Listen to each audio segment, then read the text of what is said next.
يا راحلا إن جئت وادي المنحنى فاحتد به وانزل على كنز الغنى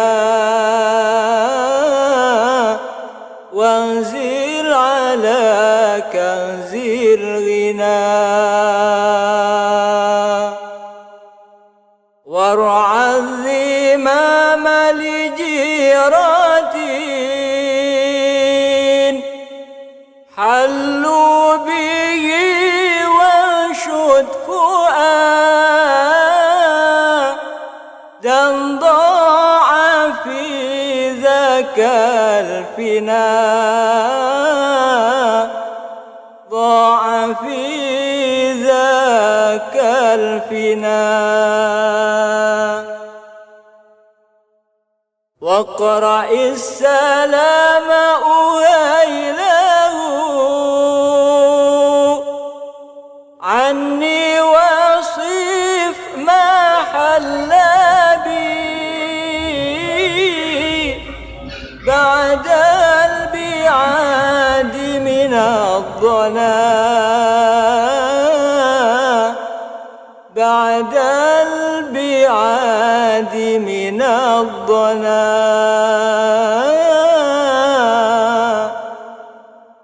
واستعطف الأحباب كيما يعطف Bismillah walhamdulillah wassalatu wassalamu ala rasulillah Sayyidina Muhammad bin Abdullah wa ala alihi wa sahbihi wa mawala wala hawla wala quwwata illa billah amma ba'du.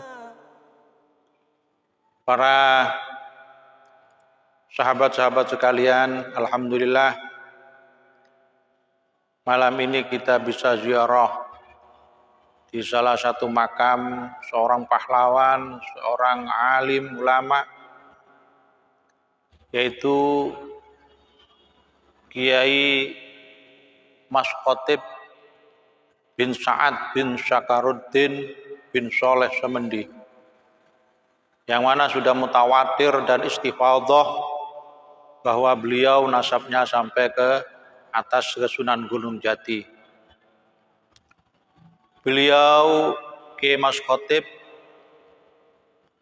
makamnya terletak di Desa Mayangan di dekat pabrik Poma, yang mana beliau ini adalah adik daripada Sayyid Hasan Sanusi, yaitu yang terkenal dengan sebutan Mbah Selagah, yang makamnya ada di dekat Gor Stadion Kota Pasuruan. Seperti kita maklumi bersama, yang mana ketika itu Mbah Selagah diminta oleh Kanjeng Pangeran Niti Adingrat I, yaitu Pangeran Garuda. Beliau adalah putra daripada Pakubono I, Pakubono I atau Pakubono II, itu saya lupa. Kok beliau itu putranya Pakubono, yang menjadi Adipati Pasuruan tahun 1751 sampai 1799, yang mana ketika itu Kanjeng Pangeran Niti Adingrat I sangat anti dengan Belanda. Adapun Pangeran Niti Adingrat I ini beristrikan dari seorang putri Raja Arosbaya, saya lupa namanya, dari Madura, Bangkalan Madura, yang mana beliau meminta bantuan Mbah Selagah untuk menghadang pasukan Belanda yang mau menguasai daerah Pasuruan dan sekitarnya, dan akan masuk melalui pelabuhan Mayangan. Maka Kanjeng Pangeran Niti Adingrat bertekad untuk menyerang, dan beliau meminta bantuan Mbah Selagah. Dan akhirnya Mbah Selagah siap untuk membantu beliau untuk menyerang, menghadang masuknya Belanda dari Pelabuhan Mayangan. Yang mana dalam peperangan itu ikut juga beliau, yang mana pusaranya yang sekarang ada di dekat kami, yaitu Kiai Mas Khotib, adik beliau yang masih remaja waktu itu. Singkat cerita, akhirnya terjadilah pertempuran di Pelabuhan Mayangan ini yang sangat dahsyat. Yang akhirnya Belanda tidak jadi memasuki kota Pasuruan melewati Pelabuhan Mayangan karena perlawanan pasukan Basalagah dan pasukan Kanjeng Pangeran Niti Adingrat I yang begitu berani dan gigih melawan Belanda. Tapi ada beberapa yang gugur daripada pasukan Basalagah, dan di antaranya adalah adik beliau sendiri, yaitu Kiai Mas Khotib.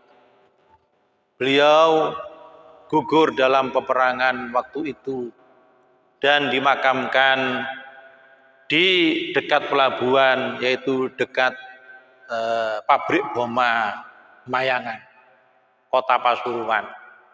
Inilah beliau seorang pahlawan yang mungkin sebagian kecil daripada masyarakat Pasuruan yang mengenangnya. Bahkan mungkin apalagi di luar Pasuruan tidak akan pernah mengenal beliau. Ya, andaikan beliau ini dipasarkan seperti ada klan-klan yang kalau golongannya itu diperbesar, ya ceritanya itu akan luar biasa. Tapi inilah ya, para keturunan Wali Songo, beliau selalu memendam dirinya. Ya. Beliau memang ada ya bagian golongan yang bukan Jawa, wong sing gak Jawa, gak percaya, ragu dengan nasab beliau. Ya nggak apa-apa, wong bukan rukun iman. Ya, itu sing gak Jawa. Tapi juga orang Jawa ikut-ikutan ndak pati Jawa. Bahkan dari kalangan ustadz, dari kiai pun ada yang ikut-ikutan ndak pati Jawa. Ya. Kalau memang kalian itu berhati-hati dengan keturunannya Rasulullah, selalu mengatakan kita harus ihtiyat, kita harus berhati-hati. Kenapa? Dengan nasabnya Mbah Selaka, nasabnya Kiai Mas Khotib, keturunannya Mbah Selaka, masih saja mau meremehkan, mau mengatakan palsu, mau mengatakan diragukan. Kalau Anda berhati-hati karena sudah mutawatir, sudah istifadhah, ya seharusnya kalau memang betul hati-hati, hormati mereka-mereka itu. Ya. Inilah Kiai Mas Khotib. Tidak ada, ya ini barusan saja di Kholi, yang Kholi itu masyarakat sini. Ya. Hasil daripada tarian-tarian yang seadanya dikemas dengan begitu sederhana. Biasanya di bulan Sya'ban, ya, di bulan Sya'ban Khol ini. Ya memang inilah pahlawan yang telah mengorbankan hartanya bahkan nyawanya demi untuk membebaskan kita dari penjajah-penjajah. Lalu sekarang kita, mengapa kita tidak membebaskan diri kita dari penjajah-penjajah yang selama ini menjajah akhlak kita, menjajah moral kita, menjajah harta kita, menjajah harga diri kita? Kita harus bebas, dan ada orang yang membebaskan dari semua itu. Sebagaimana Kiai Mas Khotib ini. Ini bukan pahlawan abal-abal. Beliau tidak perlu dipasarkan, dipamerkan. Tapi saya yakin beliau ini akan mulia di sisi Allah Subhanahu wa taala karena keikhlasannya. Ikhlas dalam berjuang. Yang tanpa kompromi dengan Belanda, sama sekali tidak mau bekerja sama dengan penjajah-penjajah kafir itu. Apapun alasannya. Karena satu, beliau tidak rela negaranya, masyarakatnya, rakyatnya dijajah, ditindas semena-mena. Tapi semua kiai-kiai Jawa itu mengikuti bagaimana Thariqah Syadziliyah yang telah diungkapkan oleh Syekh Ahmad Ibnu Athaillah dalam karyanya Kitab Al-Hikam yang berbunyi idfin wujudaka fi ardil qamul famana bata mimma lam yudfan la yatimmu natajuhu. Pendamlah diri kamu di dalam kehumulan yang bagaikan bumi, maka apa-apa, bibit-bibit apa yang tumbuhnya itu tanpa ditanam, maka perkembangannya tidak akan pernah maksimal.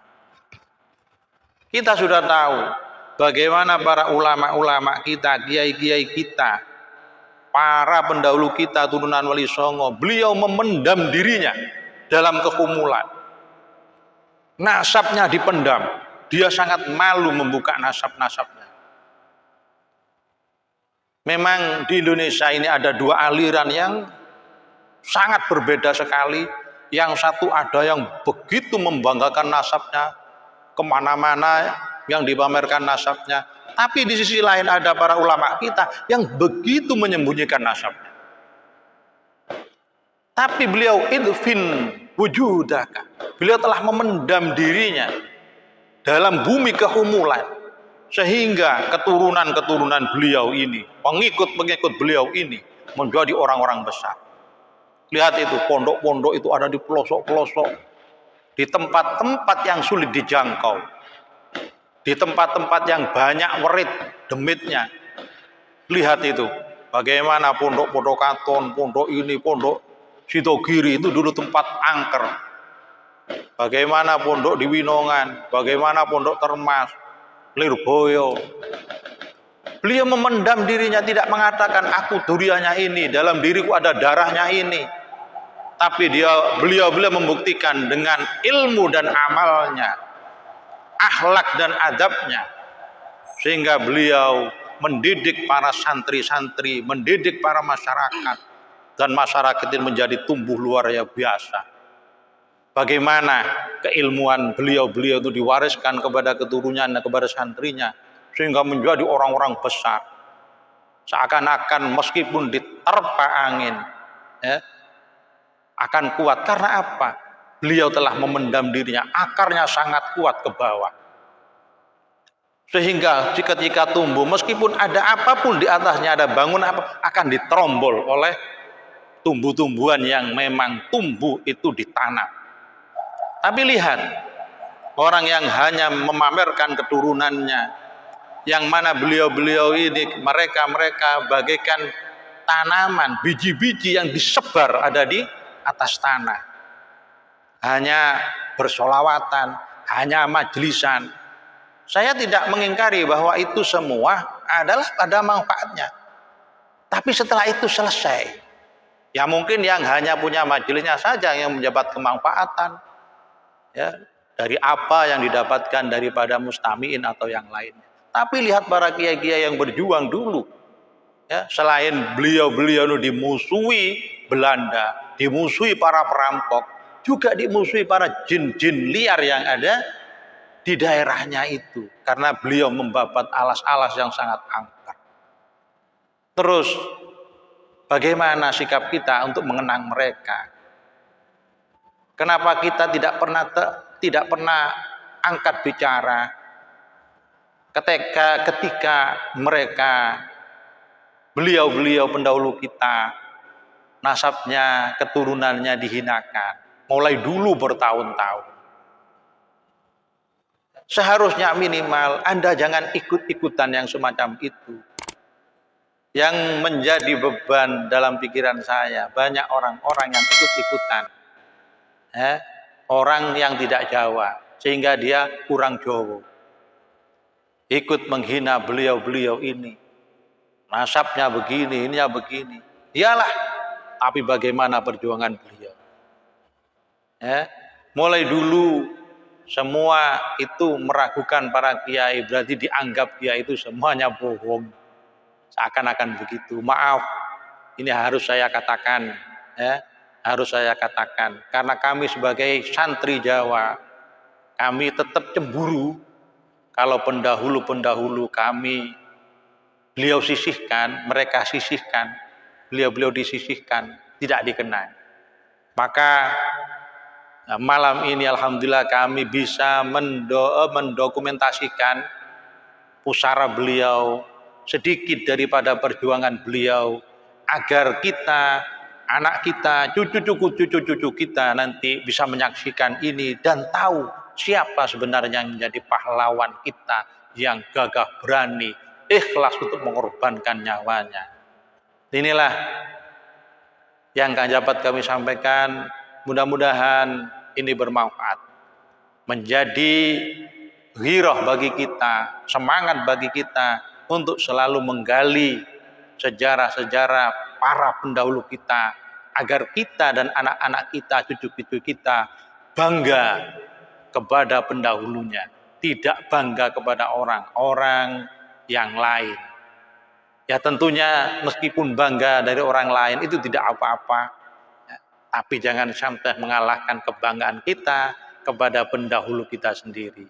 Ya, mudah-mudahan bermanfaat, dan ini mudah-mudahan kami terus bisa menziarahi makam-makam pendahulu kita sesemampu kita, ya, agar cerita mereka, cerita beliau-beliau ini, manaqib beliau-beliau ini tidak terkubur, tidak terlupakan oleh para generasi muda ini.